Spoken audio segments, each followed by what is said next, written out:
Dillian Whyte TV with the latest sensation, Chris Too Slick Congo. Yes, what's going on? I'm very well. How you doing? Sensation, yeah. Yeah, man. Trying to add some more flavour to the conversation. Okay. Interesting.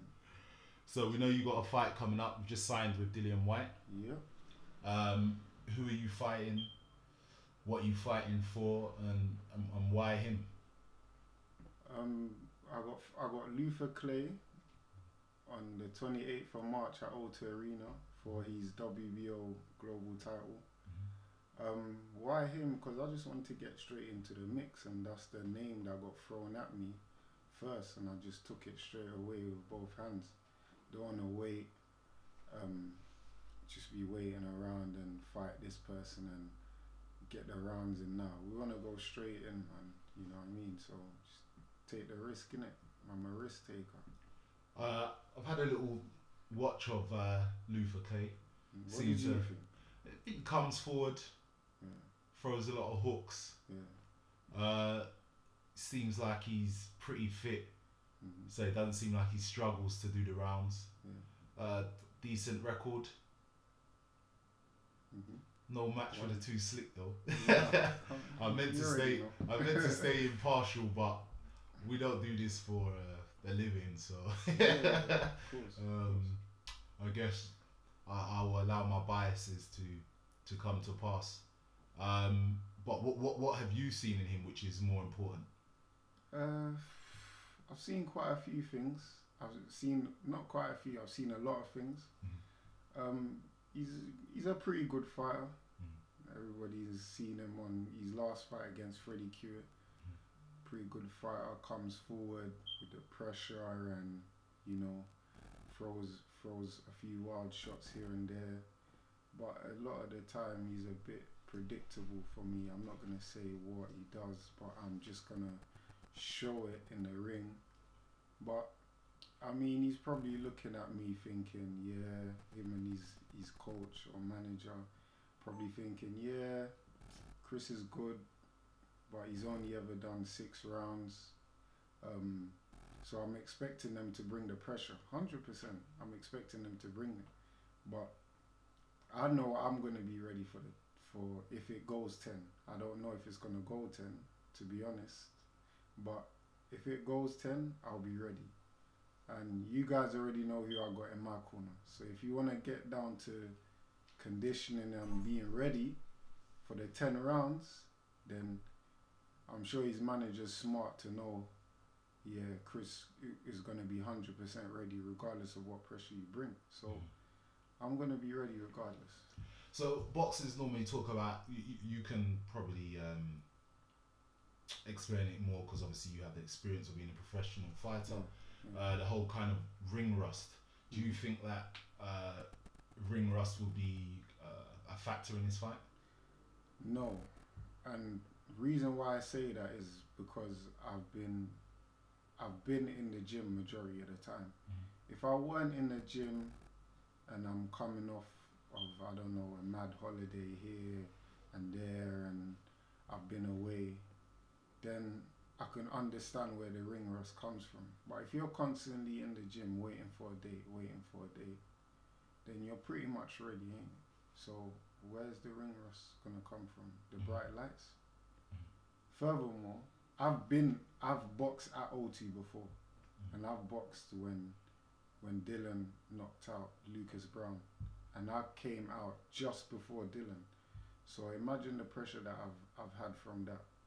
So coming into this fight, I think I got less pressure off me because of the fact that I've performed there before. So it's gonna be nothing new to me. We've got a load of welterweights sort of making their breakthroughs. You've got Conor Benn. You've got Josh Kelly. I like them names. You like those names? Yeah. Why do you like those names? Cause they're the names that everyone's talking about in the welterweight division. Okay. What other names can you mention me in the welterweight division? No one. You took too long. You took too long to answer the question. Yeah. So there you go. They're the two that everyone's pretty much talking about, and they're on the same card, on the undercard as well. So Do you have a preference in which one you would rather have? Obviously Conor Benn's the easier fight, Mm-hmm. so that's my preference of where I'm going towards. Mm-hmm. But obviously Josh Kelly is another fight that I want, so I wouldn't mind fighting both of them. Even if I could get both of them this year, I'll take that. Yeah. After Luther Clay, I'm not looking past Luther Clay, but once I deal with Luther Clay, then we'll see where we can go from there. Mm-hmm. But right now, my main focus is on Luther Clay Mm-hmm. and the title, which I don't want to look past. Yeah. So in terms of getting this title, where does that sort of, in your head, where does that put you in the sort of domestic scene? Does that put you above the rest once you win this, or? I think I'm not too sure. I think Luther Clay is like number 7 or 6. Mm-hmm. I ain't really been focused. The main thing about this camp for me has been focusing on myself. Yeah. So focusing on what I need to do to beat him, because a lot of the time people look at my skill and they'll say, "Oh, Chris, a lot of people said this should be easy work for you." Da, da, da. I'm like, look, it's a fight. It's gonna be hard, innit? But only I can make it easy, and if I go and do what I know, what I'm best at doing.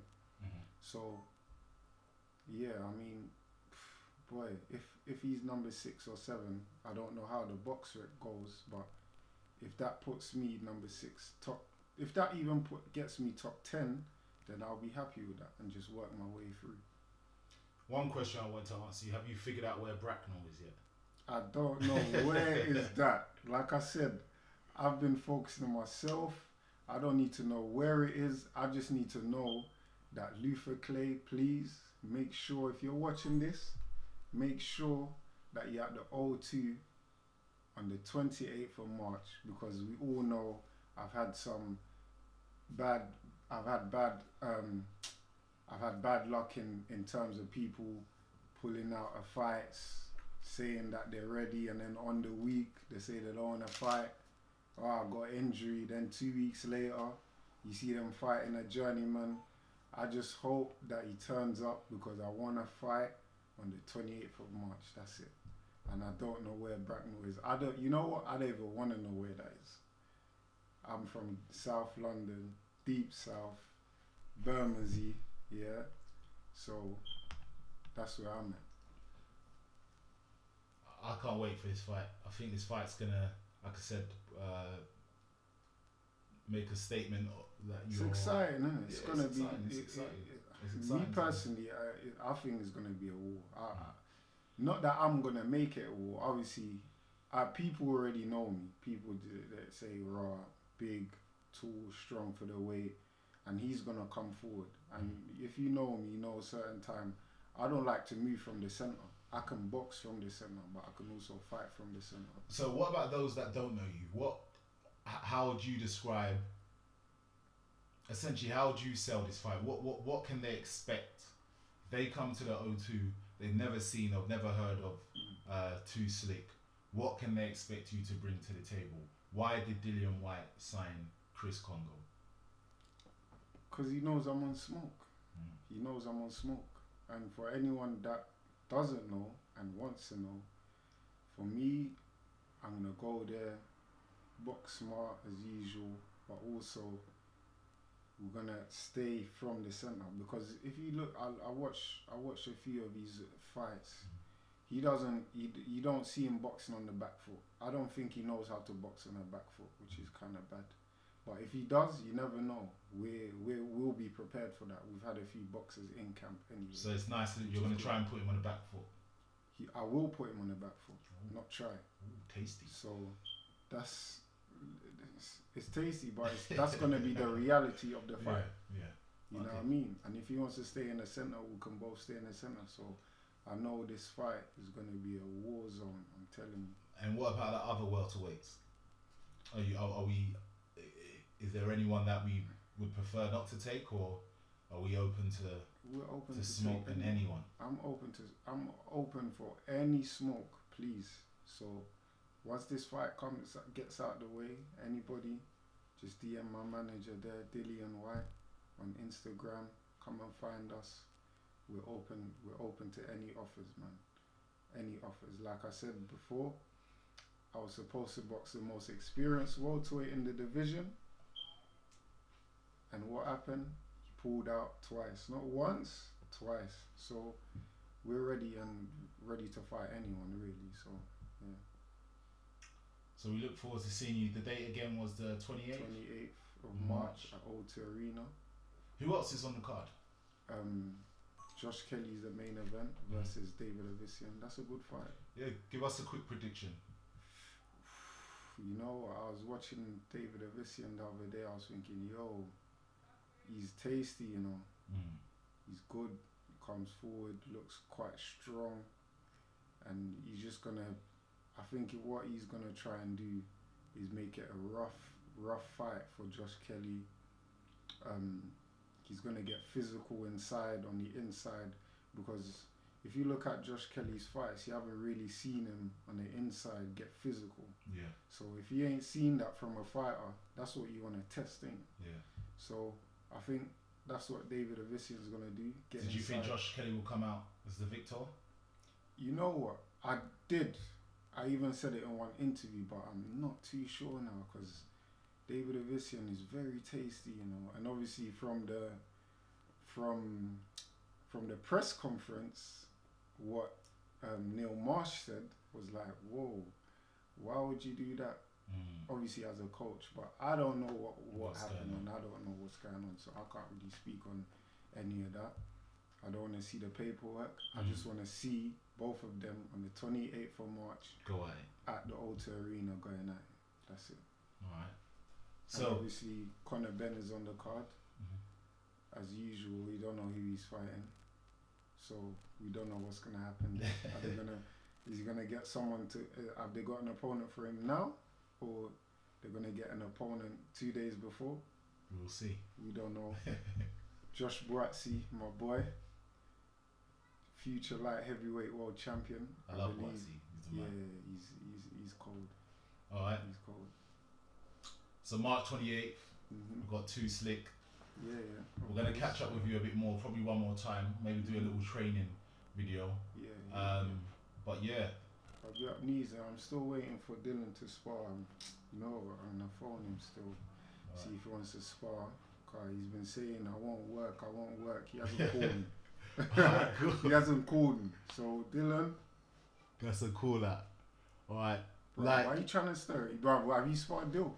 I'm not sparring Dill. Why? So there's no point. Why you don't want to spar Dill? Because he's a knockout artist and I'm a civilian. Is it? Yeah. Okay. So you say you're a civilian, man. Civilian. Alright, no problem. I'm civilian. I got the messages on my phone. Man said a normal civilian. Do Dill. But it's cool, man. It's cool. Alright. Dillian Whyte TV. Look out for 2 Slick. 28th of March. 28th of March. Course. For tickets, make sure you go on my Instagram at 2 Slick Chris, the number 2 Slick Chris, and on Twitter also, or visit my website www.chriscongo.co.uk. Nice. Like, subscribe, Dillian Whyte TV. Look out for the latest sensation and the new.